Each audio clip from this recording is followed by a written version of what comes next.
notamment son droit de grâce. Ainsi, j'ai décidé d'accorder une grâce collective à 3168 condamnés, auteurs de certaines infractions de droit commun. Chers frères, chères sœurs, la commémoration de la fête nationale est également l'occasion de nous souvenir des valeurs de tolérance, de discipline, d'hospitalité, de travail, de fraternité, d'union que nous ont légué les pères fondateurs de notre nation et qui se retrouvent dans les symboles de la République. Afin que ces valeurs se transmettent de génération en génération, elles ont inspiré les règles de base qui régissent notre société et qui ont été consignées dans chaque page de notre Constitution. Ces valeurs ont assuré l'unité, la stabilité et la prospérité à notre pays pendant près d'un demi-siècle. Toutefois, l'histoire récente de notre pays a mis en évidence les limites de notre Constitution actuelle, censée garantir à chaque Ivoirien le respect de ses libertés et de ses droits, quel que soit son rang social, ses origines, son ethnie ou sa religion. En effet, beaucoup d'incompréhensions et de mauvaises interprétations nous ont éloignés du chemin tracé par nos dévanciers. Les crises que notre pays a connues de 1999 à 2002 et la crise post-électorale de 2010 en sont de tristes illustrations.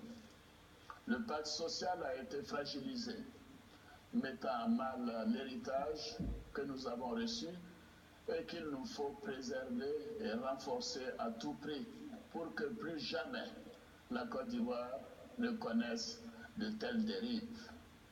Pour que notre pays soit résolument engagé sur la voie de la stabilité pour la prospérité et le bien-être de chaque Ivoirienne et de chaque Ivoirien. Aujourd'hui, notre devoir en tant que successeur est de construire la Côte d'Ivoire de demain. Une Côte d'Ivoire nouvelle, stable, rassemblée autour de ses valeurs. Une Côte d'Ivoire nouvelle avec un Ivoirien nouveau dont les droits sont garantis, préservés et renforcés. Une Côte d'Ivoire moderne qui favorise les initiatives de chaque Ivoirien. Une Côte d'Ivoire qui attire les investisseurs, où la création de richesses profite à tous, notamment aux jeunes, aux femmes et aux plus vulnérables.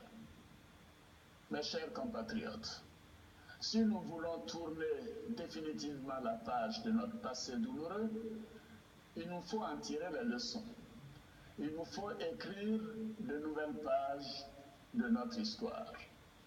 Les pages d'un nouveau contrat social qui s'adapte aux réalités de notre pays et aux nouveaux défis auxquels nous devons faire face. Pour y parvenir, il nous faut avancer sur de nouvelles bases. C'est pourquoi j'ai décidé de lancer le projet d'une nouvelle constitution dont l'organisation par référendum a été autorisée par l'Assemblée nationale par la loi organique du 22 juillet 2016. Les bases de cette nouvelle constitution ont été acceptées de façon consensuelle par toutes les forces vives de la nation dans les différents accords politiques signés, notamment ceux de Linas Markoussi en janvier 2003. Il nous a cependant paru important d'associer à ces échanges toutes les couches de notre société en vue d'actualiser ces réformes.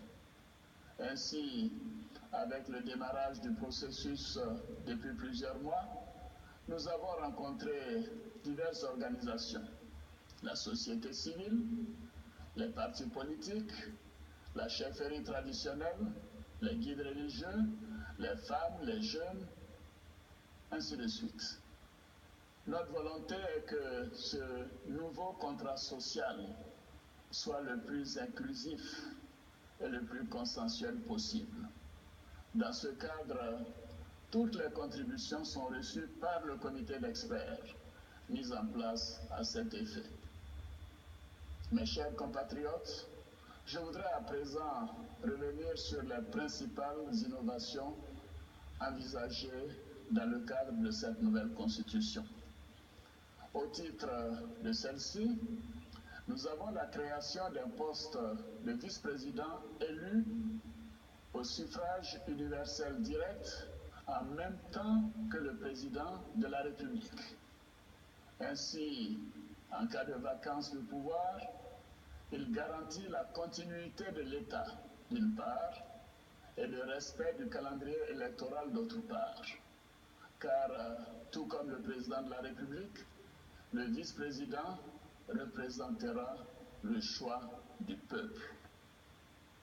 L'intérêt de cette réforme est de garantir la paix et la stabilité auxquelles mon aîné, le président Arikona Bédié et moi-même sommes particulièrement attachés. De plus, elle mettra notre pays à l'abri de tensions et d'incertitudes pouvant déboucher sur un ralentissement économique. Nous nous sommes inspirés pour cela des exemples de stabilité en Afrique tels que le Ghana voisin, le Nigeria et l'Afrique du Sud, mais aussi ailleurs dans le monde. Une autre réforme est celle de la création d'un Sénat. Après 56 ans d'existence, notre pays regorge d'une classe importante d'anciens serviteurs de l'État, de personnalités de qualité, dont l'expérience peut apporter une grande contribution au processus législatif. La création du Sénat va ainsi conférer au Parlement ivoirien un caractère bicaméral, c'est-à-dire à 2 chambres, mais garantissant la primauté de l'Assemblée nationale. Les premières expériences avec la Chambre des rois et les chefs traditionnels nous ont convaincus de l'importance de cette institution qui contribue à la paix et à la cohésion sociale et apporte la sagesse et la richesse de nos cultures dans la gestion de nos conflits sociaux. C'est pourquoi nous allons l'introduire dans la nouvelle constitution. Mes chers compatriotes, enfin, notre objectif principal est de garantir à chaque Ivoirien et à chaque Ivoirienne de meilleures conditions de vie. C'est pourquoi nous allons renforcer les droits et devoirs de chaque citoyen. Nous allons également réaffirmer avec plus de vigueur le droit de chaque citoyen à l'éducation, à la santé et au respect de son intégrité physique. Nous allons consacrer le respect de la diversité de notre peuple, avec plus de fermeté contre les actes d'exclusion liés au genre, à l'origine ethnique, religieuse, régionale ou sociale.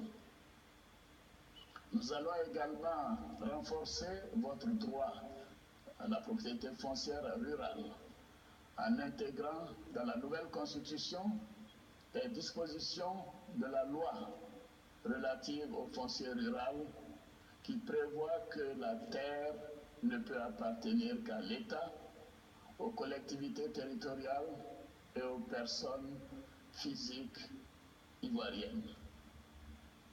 À cet effet, nous avons décidé, en Conseil des ministres, de la mise en place de l'Agence foncière rurale à Fort, afin d'accélérer la délivrance des titres de propriété. Ivoiriennes, Ivoiriens, mes chers compatriotes, toutes ces réformes ont pour but ultime de doter la Côte d'Ivoire d'une constitution moderne et de mettre en place des institutions cohérentes, fortes, respectueuses de la diversité et protectrices des libertés. À travers cette réforme constitutionnelle et le référendum, nous aurons notre destin en main. Bien plus encore, nous aurons le destin de nos enfants et de notre pays en main. Le texte final qui nous sera soumis dans quelques semaines par le comité d'experts sera le reflet de ces réformes, mais également les propositions de toutes les forces vives de la nation. Ces propositions seront soumises à votre décision à la fin du mois d'octobre de cette année. Le dernier mot vous reviendra. Les élections législatives pourront ainsi se tenir sur la base de la nouvelle constitution. Ivoiriennes, Ivoiriens, mes chers compatriotes, 56 ans après notre accession à l'indépendance, il nous revient de porter plus loin et plus haut les rêves de nos pères fondateurs. Aujourd'hui s'ouvrent devant nous les nouvelles pages de notre histoire. Le référendum sur la nouvelle constitution est pour chaque Ivoirien l'occasion de transmettre aux générations futures un message de paix, d'unité, de prospérité et d'espérance dans l'avenir. Tous ensemble, soyons prêts à prendre nos responsabilités face à l'histoire. C'est cela le destin de toute grande nation. Nous devons créer la Côte d'Ivoire de demain. Je sais que je peux vous faire confiance. Bonne fête de l'indépendance à toutes et à tous. Vive la République, vive la Côte d'Ivoire, que Dieu bénisse la Côte d'Ivoire.